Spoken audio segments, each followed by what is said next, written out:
Good afternoon, everyone. Warm welcome to this webinar.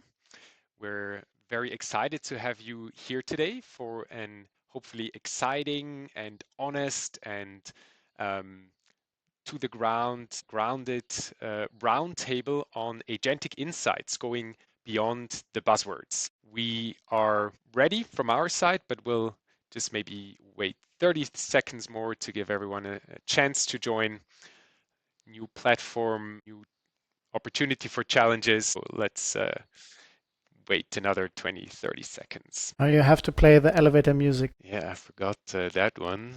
Does someone want to sing something in the meantime? Or maybe the Star Wars theme? Star Wars theme. That would have been an apt intro, absolutely. Missed that opportunity. Damn, something says uploading. Yes, we are also streaming to LinkedIn. That might be that progress bar that we're seeing there. Oh, okay. But now I think we have given everyone the opportunity to join, and otherwise they can still hopefully find their way into the webinar if they join a couple of minutes late. So welcome again. Let's get started with this roundtable webinar on May 4th. And to get started, I'd like to briefly make the round and introduce our participants here. We have participants from all over the DACH area. We have Rosaria joining us from Austria. We have Sarah joining us from Switzerland. Matthias from Switzerland as well, a bit overrepresented here, but maybe you'll have to carry the torch here for Germany as well, coming from there originally. So I'd like to briefly make the round. And Rosaria, why don't you get started and tell us a bit about Drei, maybe very briefly, and your position, the projects you're working on there. I'm Rosaria Catena.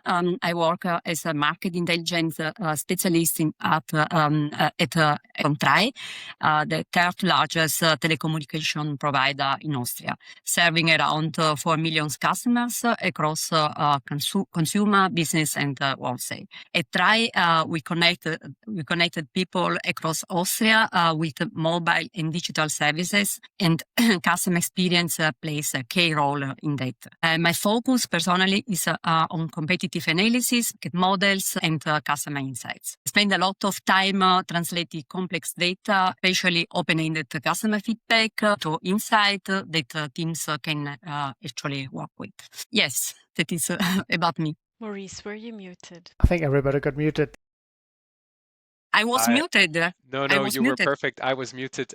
So have not trained that enough. So Matthias, why don't you continue with the introduction briefly? Okay. Hi, nice to meet you. I'm Matthias. I work at 20 Minuten. For those of you that don't know, 20 Minuten is a free news paper, although we don't do the paper anymore. So maybe we're a news platform in Switzerland, the one with the most reach in the country. We reach around 2 million daily active users with 20 Minuten, and I am the head of product, so I'm responsible for all product management at 20 Minuten. And Agentic insights are kind of important for at least two reasons. Because what we serve to our readers is the content, the journalism, but also the product in which the journalism comes. And we can use insights on both fronts. So we have a couple of agents who help journalists in the newsroom be more efficient. But we also use agentic insights in product development to prioritize the right features that the users hopefully love the most. Yeah. Excited to dig into that in a minute. Thanks a lot. And with that, Sarah, over to you. Hi, everyone, and thank you for the invite, Maurice and team. My name is Sarah. I'm, as you can see, Principal Customer Insights Analyst at Swiss. But my team is not only responsible for customer insights and market research at Swiss. we're also responsible for Lufthansa Brussels and Austrian, so the network airlines at Lufthansa Group. In total, we have about 10 airlines within the group, and my main area is looking into customer satisfaction tracking, but also other ad hoc research, and therefore we use Catena, for example, for our continuous surveys, but also for ad hoc surveys as well. Thanks a lot for that introduction. We're going to talk more about that as well. Yes, from my side, my name's Maurice. I'm co-founder of Catena. I have a technical background. Originally, did AI already when it was still called machine learning, and still doing it now, both as avid user in various use cases. I have dealing with agents in every form and level, but also of course heavily on the development front, because we are integrating agents and LLM workflows in various ways in the Catena platform as well. But this webinar isn't only about Catena. Of course, it will come up every now and then, I'm sure, but it is really about agentic insights in general, and we will share various experiences and learnings that we have had ourselves as well in the past with other agentic tools. So maybe to get started, Matthias, question: when was the last time that you used an AI tool which really blew you away? It felt like magic. The last time I was like, holy ass, the world might change soon, was I have a colleague in my team who is a designer. His name is James, and he's a fantastic designer, and he's working in one of our product teams that's called AI and Content. And he's trying whatever is possible to do with AI currently in the process of building products, mainly from a design perspective. And so he's trying out all these tools, trying out whatever Claude is launching and so on. And recently he tried to find, so essentially we're trying to accelerate the pipeline from get a good idea so you can have a good hypothesis. Then once you have a good hypothesis, you try to verify or falsify it as fast as possible. And if you verify it, that's like, okay, probably we could build a good feature here. And then now very quickly you need a prototype, at least of the design. Ideally, you can even use it. Then you can test the prototype with users. And if they love it, you launch it. So this entire pipeline, how can you make it quick with AI? And he found a way to have, I think, Claude design using our design system. So essentially, you can just have a conversation with Claude around something that you think could be a good feature and what are the users saying about that and so on. And Claude, where does Claude know anything from? Well, we have an integration with Catena. So the sensei in this picture that's teaching Claude what our users might like is, so to say, Catena. And then you get the idea, and then you get a design, and then next you can go on the street and test it out. And the designs were so good. I mean, they weren't perfect. You wouldn't launch this. But I was like, this could almost be real. And he was like, well, it took half an hour. Love it, love it. And I totally feel you. I mean, from Renee, our designer, I had actually the almost same comment, S***, holy cow, this is amazing. I think 3 days ago, so can and also on Cloud Design. So can absolutely see you there. Sarah, what was maybe from your side, what was like recently where you were really, surprised or engaged or felt very engaged by a specific response you got? So recently, I had a question to a specific segment, how specific responses in Catena we analyzed what their NPS would be of that segment, and the chatbot or the agent was not able to answer the question and explain to me why, but he also mentioned that he will give this feedback to the engineers, which I really liked. And so far, working together with all of you, every time we had feedback, also verbally, we know that something happened with the feedback. So I'm quite confident that somewhere you now have a ticket or a task to implement this kind of feature as well, that the chatbot or the agent can also answer this question in the future. Absolutely, yeah.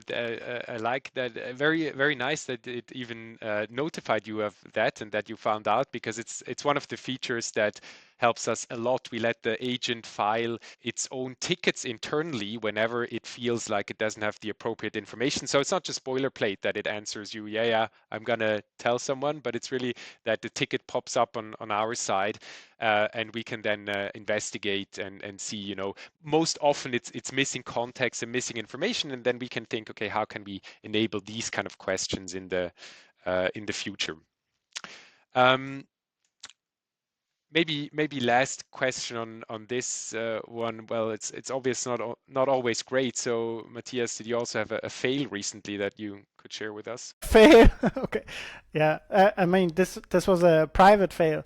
So I have my second daughter was born on December 27th, and so right now it's around 4 months or so. And if you ever had a baby, and it's not too long ago, you might remember. Right now is a difficult phase. They have some kind of development jump, and then they're in a bad mood and everything's wrong and they cry a lot. And then so I was taking Chat, and I was like, ChatGPT. So because I was looking at this chart, there are like charts that tell you when is baby difficult and when is baby easy again. So when it's in difficult time, just, you know, how much longer do we have to sustain? So I asked ChatGPT, my daughter was born December 27th. So how many weeks old is she now? Because on the chart it had it in weeks. And ChatGPT was like, oh, if your daughter was born December 27th, that means she's now 5 weeks old. That's a little bit more than a month. And I was like, what? That can't be true. It's not January or February. So, yeah, but it was quite confident, and it was also explaining me 5 weeks and what that means.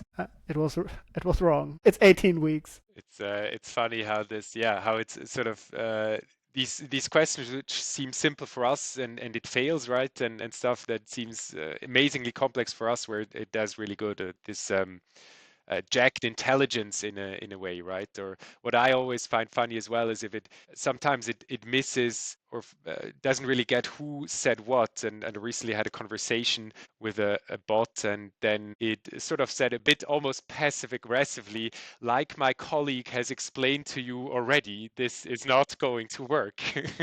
So, yeah. They sometimes miss the constellation a bit. All right, so maybe enough of the chit chat. Let's get into the topic of today a bit. And Rosaria, maybe you can help us get into the agentic insights topic a bit by telling us, you know, what was the first use case of using an AI agent for insights at Drei. You are still muted. All right. Okay. Trans? Yeah. Perfect. Our first real use case was very pragmatic, handling a large volume of open-ended and-paste comments more efficiently. That was the scope. And our main point was the time in this case. We had the data answering follow-up questions quickly was difficult. That's when agentic insights stopped being a nice to have and became a necessity, especially for these ad hoc questions from management and stakeholder. A very typical situation for me is I sent out our and-paste presentation with the charts, our usual charts, and I can literally count to 10 before the first question come in. Why did the and-paste score decline or improve this month? What about the data segment? Are customers talking about network quality issues? How is the trend for a specific region? and so on. These are exactly the moments where agentic insights create immediate value. I simply type the question and I get an answer within seconds. And I can go, I can dive deeper, and the agent suggests other questions that perhaps can be also interesting, and that is very important. That was our first use case. Sounds like a perfect application of agentic insights.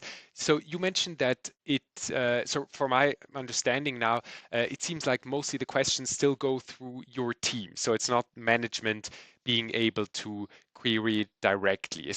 Did I understand that correctly? And what is your take on that? Do you think at some point you will be confident to let management query directly, or do you think there should always be the insights team as sort of layer and maybe doing some validation and sanity checking in between? I hope that the other teams and also the management becomes familiar to the agent, and they can also type the questions and get the answers. But that is a process. I think this agent is you can speak to the data with a very natural. In a natural way, but the challenge is in the prompting. You have to pay attention. In my case, that you have the right filter, for example, or basically when you type the year and the month, or you you change the quarter, you have to pay attention. But that is similar to ChatGPT. You have to pay attention to the prompting, and the rest is very very easy. I hope in the future we have more access to the agent from the other teams, and we can coordinate the work, and we can give more insight and less report. It's dashboards, the dashboard number 10, 20, but real insight to work. That is my Absolutely. That would be my dream. I totally support that dream. I think if you read the stats, 60 to 80% of all BI dashboards are not or underutilized, right? And we have to just become better in making these accessible. Matthias, maybe the question for you, the 20 minutes as it feels like you have skipped this dashboarding part entirely a bit, right? You never had a sort of structured dashboarding where you reported the top 3 likes and top 3 dislikes every month. You almost went directly into this agentic flow. Did I get that correctly, or was there some history I missed there? Well, I hope Ludmila isn't in the call. She's our head of data. No, we have dozens of dashboards. We have all the dashboards. But also on the customer feedback. No, not those. So anything that you can kind of measure, when you measure clicks, or when you measure what stories do people click on, or all those things, traffic, also how the ads are performing and all that, we can measure, and we have dozens of dashboards for all of that. But my entry to Catena or Agentic Insights was, I was looking to learn and find out what our users are thinking and what opinions they have and what features they like and what they don't like and why, and all that you can't just measure. You need to somehow ask the people. And back then we wanted to very quickly and very easily have a first way to get comprehensive user feedback at scale. You could say at that point we kind of jumped. We went from we barely do it to we want it at scale. So what we did was, what's the simplest thing to us and also to the readers is just ask a very simple question like, what score do you give? Why do you give this score? Or something like, what do you like? What do you hate? Something super simple. It's very easy to set up. And because we're a news platform, so there's lots of people there. So if you place it, lots of people will answer it. And also, I think there's no shortage of critical feedback, especially because everyone knows what's wrong with the news. So if you put something and it's an easy place for, because people kind of enjoy giving feedback if it's easy enough. Anyways, that's how we put it. But then the problem comes later, because then now you have hundreds and by now thousands of open text feedbacks. And they read something like, oh, I don't know, why didn't you publish my comment? It was not against the guidelines. And by the way, I wish you would make more stories about hockey. And then 3,000 more like that. So how are you going to consume this insight? And that's where, for us, Catena came in. Because you feed it all into Catena, then you have to like fine tune it. Like, no, this means that. No, that doesn't mean that. And this you should interpret that way. And et voila! Now you can basically query our users. So that's how we got into this. Yeah. Thanks for correcting me there, and yeah, but maybe I should have been more specific on the feedback part. There, I'm sure you have loads of other dashboards, but on the feedback part, yeah, you did skip a beat there, I think, by just becoming agentic very early, right?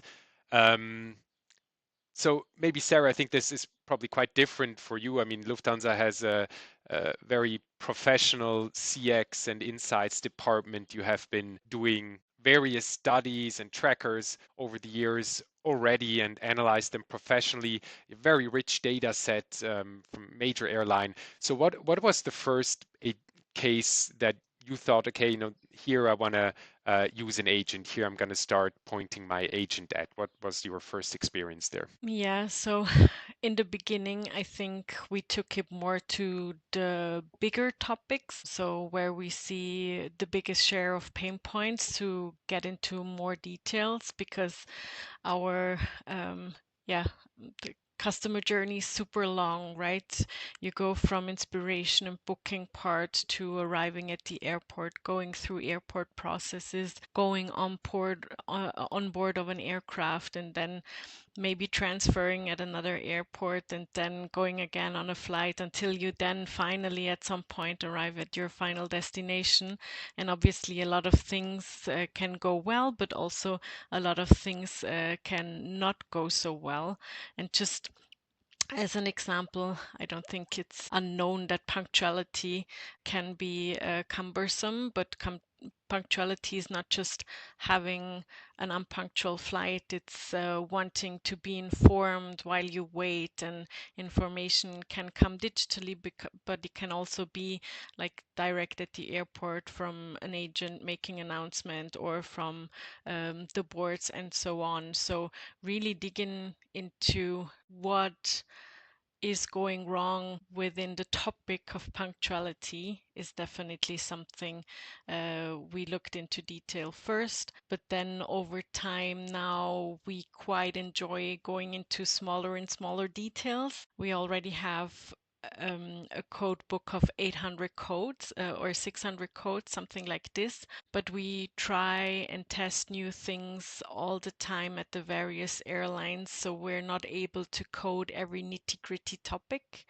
And with the agent, we're much faster, or it's much easier to really ask these nitty-gritty topics of use cases if we see any customers talking about these new things we're testing. So I would say going from the bigger topics into smaller and smaller things is how we have been using the agent over the last couple of months. Mm-hmm.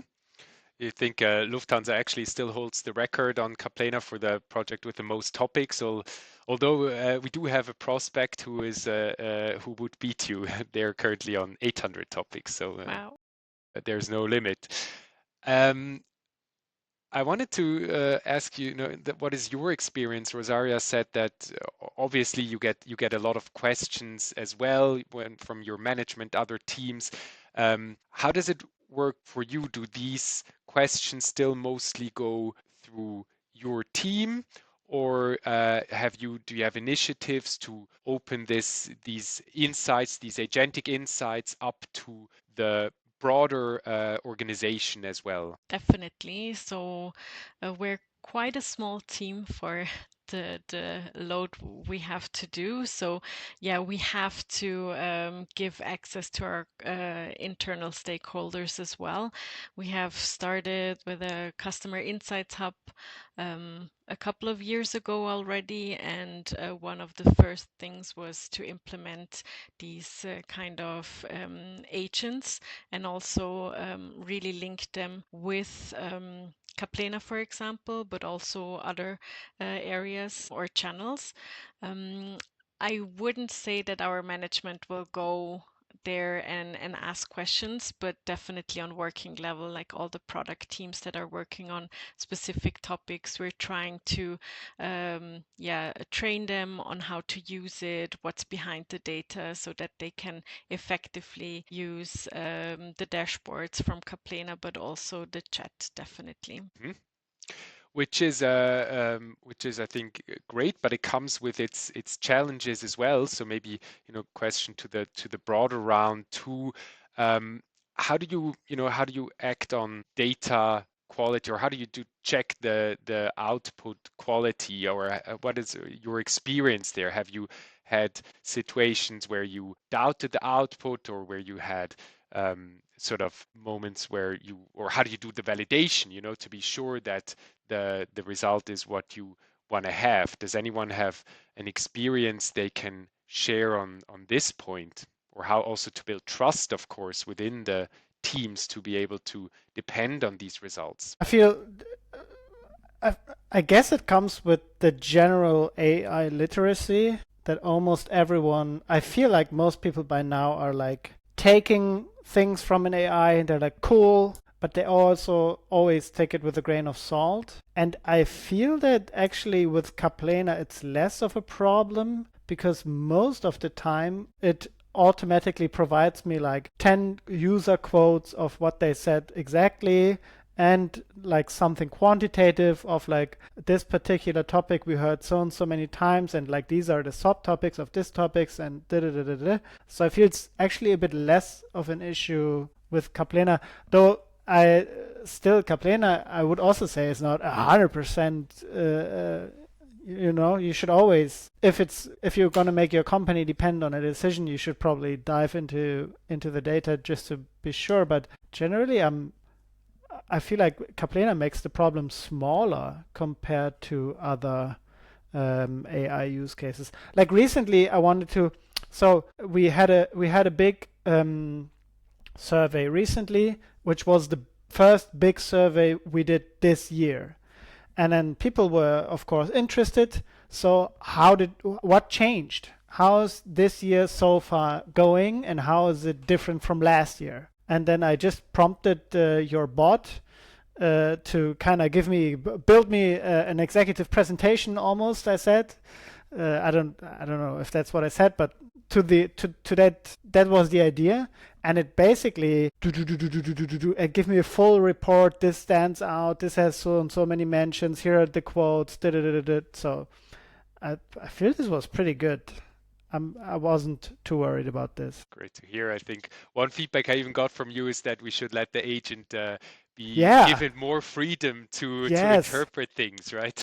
Yes. I feel like it's trying so hard to stick to the truth, stick to the data. I'm like, no, you can go off the rails. Tell me your idea, agent. But of course, I'm probably on the end where fewer people are wanting this. More people want it to be as factual as possible. Sometimes I'd be like, all right, so now you've read 5,000 user feedbacks. Now give me the big interpretation. But it's like, oh, well, 57 people said this. And I'm like, ah. Oh. Yeah, maybe you are a bit on the outlier scale there. I think we indoctrinated it very hard to stay close to the facts and sort of spoon feed it the data, right? That's what you want to do with these LLMs to prevent them from going off rails, is to spoon feed them the already quantified data. You don't want them to do the quantification. You do the quantification on some engine below and feed it the numbers it can then present in a nice way and do the right queries to get to these numbers.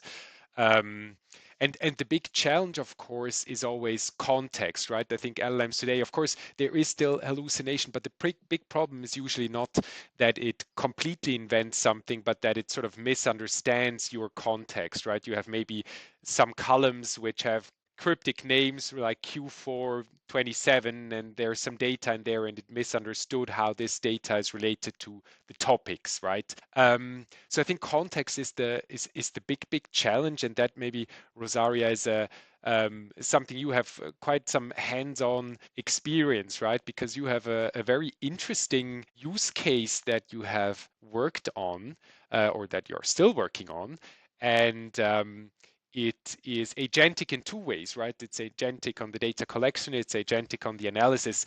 Why don't you tell us a bit about that project? What? Yes. Yes, as you mentioned, with a very challenging project, this the analysis of our chatbot questions and answers from our purely digital product. This product is completely digital, and the customers from activation to churn, everything online. And we analyze the dialogues from the humans, from the customers, and also the answers from our API chatbot. 100 chat conversation per day. With Catena, we structure the dialogues, the open text, and we make dashboards and charts. And with the agent, we generate the key insights. And we try to give answers to the main questions from our stakeholders, from how did things develop compared to last month, or was these issues more relevant this quarter or than in the previous one? What did you change, and so on? The complexity from this project is the chatbot, because we have you have the context that change over the time. Question is one customer have a problem with something, and we can solve now with a solution, and in 2 months perhaps with another solution. That is a context, and the prompts evolve continuously. That means that we have to check if the answers of our chatbot are right or not. That is the reason why we started this project. Also to check the sentiment and to collect the categories, but the real scope was to improve the quality of our chatbot. And because a chatbot can hallucinate, and we can now distinguish the questions and the answers from API, analyze them, and try to get an indication about the quality. Is a correct answers, is an answers that need improvement, or an hallucination. With a concrete example, last February in the chat, we note a lot of customers speak about doppel sorry, doppel charge. It is a very important issue, and the reaction from Appy was not right. Appy tried to say it's okay. The doppel charge is in this month okay, but it was not okay, and we find the problem very quickly with agent, and with the possibility to fix the problem before it turned into a large customer problem. That was a really important results, because you get from the customer voice information something that in your KPIs cannot capture. It is more than the normal KPIs or the normal number results can give. Super interesting. Thank you for sharing that. So, of course, a case that comes up more and more. I think you have ahead of the curve still, but I think it's strongly growing. What we see on our side, that customers want to analyze agent conversations in various dimensions: their correctness, their politeness, their forthcomingness, etc. And the verdict of this analysis is time dependent, as you said, right? It depends on when that conversation happened to be able to make a decision on if it was correct or if it hallucinated or not. And you did make our backend team sweat there for a moment, but it came up with a quite nice solution, I think, so that we're now able to inject this context at the previous point of time into every conversation to be able to make this judgment call, right? If that was correct at that point in time. Coming a bit to the usage part again, maybe just very briefly here, we're at 40 minutes. We'll maybe have another 10 minutes of conversation, but we do also want to leave some space for Q&A. So if anyone in the audience has some questions they would like us to discuss, then we'd be very happy to jump on that as well. Just post them in the Q&A box, and we will pick them up towards the end of this session. But maybe one more question to Sarah. That is sort of, I'm thinking a lot about this. Who are agents? Who do agents provide the most value for? And will they completely replace dashboards? Maybe two questions in one. The first one is, do you think the agents are more valuable for people that have never seen the data, have no idea, or are they more valuable, or a bigger change for insights professionals that have a lot of understanding already? And then a second part to the questions: do you think it will replace the dashboards entirely at some? Very good question. I don't think that they will eliminate dashboards anytime soon. I feel like people are just so used to their PowerPoint presentations or dashboards, so just having to rely on a conversation that's not able, and you always have to have a slide deck in some meeting prepared. And I've been into numerous presentations where I wanted to show the live dashboards in any kind of form, not specific to Catena, and it was just really slowly working, so you always have to have the data readily available as a printout or whatever. I don't think it's just for us customer experience or market researchers a tool. It makes it super easy for anyone to get at least started. And the nice thing about, for example, Catena is that the agent will always explain what he's doing. And this is what I always tell the people when I train them. Look, now he's telling you exactly what he's doing, so that they're also aware of what columns, what data he's looking at, what time frames, what filters, and also to guide them to make sure that they're using it in the right form.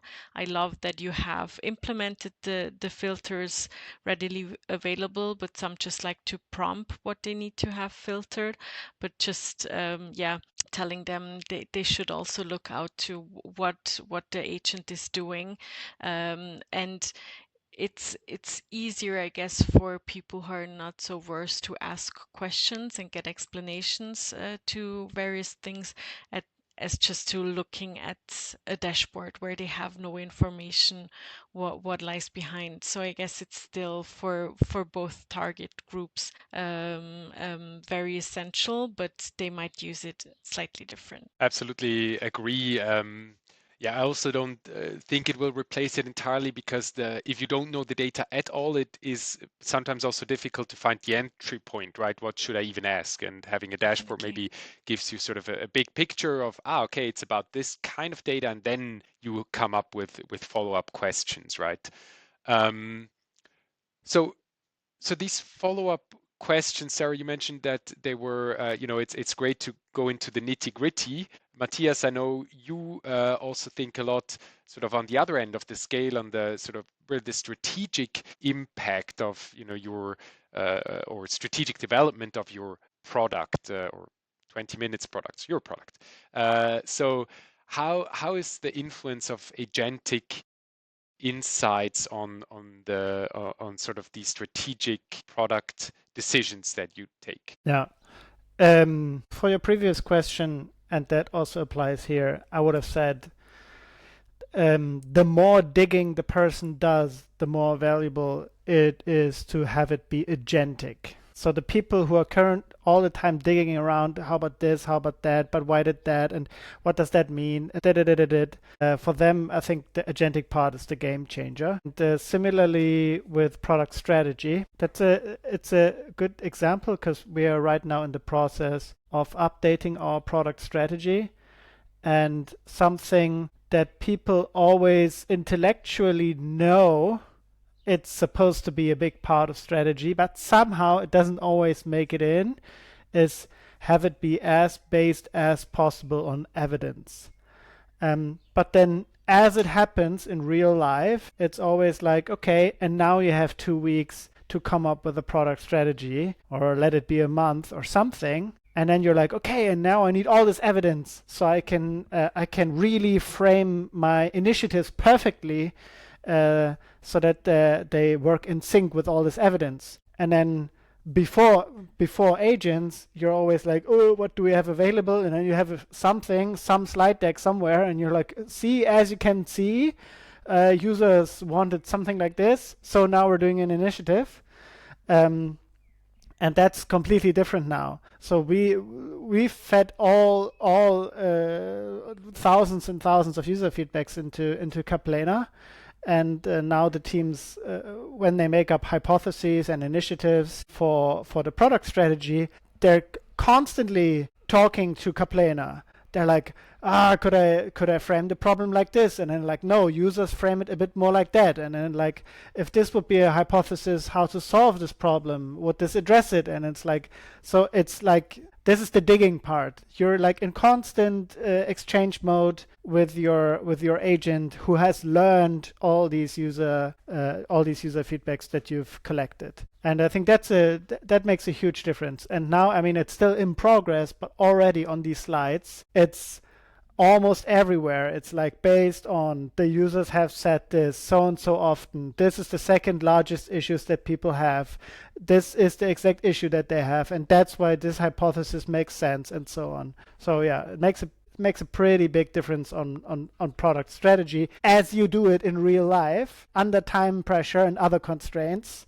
Yeah, it's great. Like it, yeah. I think it's absolutely where we want to go as well and support sort of our North Star metric is that you should be able to answer every question in the meeting you're in, right? Just posting it into the agent and you get an answer within a minute or two. So all the decisions that we make constantly, right, and many of them are not data driven just because it takes too much time to analyze them, that many of these decisions in the future become data driven.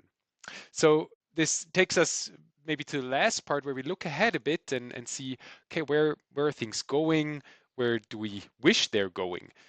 Rosaria, what would you love to automate next? What would be amazing if you could automate next? We have a lot of dashboards actually. We have many beyond the core products. They works also completely digital and per app, for example. And the next step is to get from the app the open text from the app reviews. I tried with two apps, the TV apps and insurance products from us. And I want to automate a report with information once a month. I get the information about this product with this the account from customers, the categories, and so on. The Catena sent is to send me the reports and also an alert about new issues or about trends that I don't know that they are coming. That is it's my new project. The automatization and that Catena say me what is the future. Working on that. Noted. Sarah, what is your take? Where's the journey going? What would you like to automate next? Or I just want to talk or continue on what Rosaria said about alerts. So I quite enjoy the Catena chat alerts, or that are already in place. So getting my monthly review of what has changed in our continuous surveys, or really tracking new things that have been implemented, of how we see that in customer feedback coming up. So I really enjoyed it, and I'm glad you have introduced that. Where I would love to see it going, probably something that's quite tricky every month, is to really grasp what is changing and why things are changing with the main KPIs we're measuring quantitatively. So is it really that things have been worse, or is it more a structural topic? Maybe in some months we have more leisure customers traveling, and they might just rate things differently, and being able to more quickly analyze where the changes have happened and why they have happened. I think that's something I would look forward to in the future. sounds like an exciting idea. Absolutely. Matthias, you asked us last year, I think it was summer, that you like to have a Teams integration. So No, Teams. Slack integration. Oh, okay. We built both. So are you happy now, or what should we do next? Great. Okay, here's my next feature request. No, just kidding. So in terms of okay, I'm gonna try big picture. Recently, Jack Dorsey, he's the guy who founded Twitter and then founded Blog. He wrote a long article about how to set up your organization in AI. And by the way, I'm not saying he's the authority on org setup. People are even saying this is how you can tell we're in a bubble now. When Jack Dorsey writes articles about org setup, that's how you know you're in a bubble. But I think he framed it in a very good way. What he said was the bottleneck of most companies, the overall bottleneck of being more successful, is figuring out what should be your next product, or how should it be different. Like if Volkswagen knew this is the exact car model that people are going to buy like crazy, then this company could be so much more successful. And that is the ultimate bottleneck for a company to be more successful, according to Jack Dorsey, which is oversimplified, but I like the framing. And that somehow the way it works currently is there are some people and they're thinking about it hard, and then they're like, I think people might like this. And they're probably even going to do a survey, and they're going to talk to some people, and they're going to read some market report and so on. But at the end of the day, it's still pretty low tech. Still, I mean, if we're honest, many of these decisions are still kind of like, if someone says something, then probably we're going to do it. Okay. And so where does AI and Catena come in? Essentially, the idea is you have these different ways of getting signal into your company of what might it be that you should build. Could be app store reviews, could be feed from surveys, could be from user interviews, could be usage data. There are all these different ways to get signal. And now, what is the best optimal way to turn this signal into next product iteration? And that's where I would love Catena to go, to become my brain that will make very good proposals of what we should build next. And then Catena can marry in the church with love and everything, with Claude Design or Claude Code or whatever. And Catena can tell it, you need to build this thing. And then Claude can build it and present it to me. And I'll be like, well done, we're launching it. So this is my dream. Love it. Okay, product goal, rebuilding Matthias' brain. Yeah. Don't think we're quite there yet. To be honest, I think it will still take a while. But yeah, of course, the journey is in that direction. We want to further increase the signal to noise ratio, right? Increase the signals we get into the platform, but also be even more specific in what does it really mean. Not just the NPS went up, but be really, really specific on why this has happened. I still think the synthesis for the time being of what to do in the company remains with the user or the inside professional, but time will tell how close we'll get to Matthias' brain. So I think this is a great place to stop this. Thank you so much, everyone, for participating here, for listening in. It has been a pleasure from my side. I really enjoyed it. And yeah, if there are no final words that any one of you want to get rid of now, then let's close this session here. Have a great day, everyone, and talk to you soon. Thank you. Have a good afternoon, everyone. Thanks for having us. Thank you. So from Cheers. me, bye-bye. Bye.